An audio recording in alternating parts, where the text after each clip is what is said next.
మళ్ళీ గొడవ అవుతే ప్రెస్టేజ్ నాకు, నీకు లేదు. పండగ అయిపోయిన వెంటనే కొంతమంది చూస్తున్నాను వైఎస్ఆర్సీపీ వాళ్ళతో మాట్లాడేస్తారు సిగ్గు లేకుండా. ఇంతకుముందు అంటే ఉండేది పక్క పార్టీ వాడు పెళ్ళికి వెళ్ళడం, పక్క పార్టీ వాడితో మాట్లాడడం, ఇవన్నీ ఉండేవి. కానీ ఇప్పుడు కానీ సిగ్గు లజ్జ ఏమైనా ఉంటే, మానవత్వంతో పుట్టుంటే మాట్లాడొద్దు. మీరు చెప్తున్నాను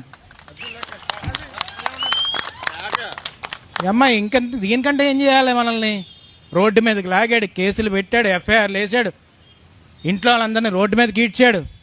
నేనైతే ఒంగోబెట్టి తన్నేస్తాను చెప్తున్నాను నేను ఒక్కొక్కరికి.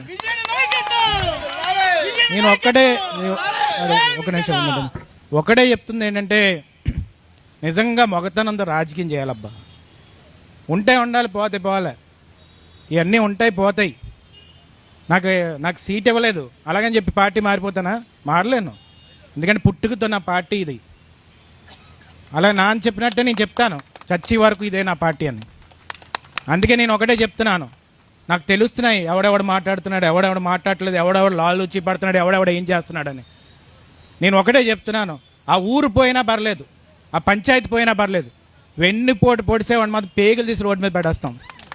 మళ్ళీ చెప్తున్నాను, నాకు అది రక్త సంబంధమైనా పర్లేదు, ఏదైనా పర్లేదు, వెన్నుపోటు పొడిస్తే జీవితంలో క్షమించేదే లేదు. నేను మళ్ళీ చెప్తున్నాను, రాజకీయం పోతే పోతుంది, ఒకసారి ఓడిపోతే పోతాం.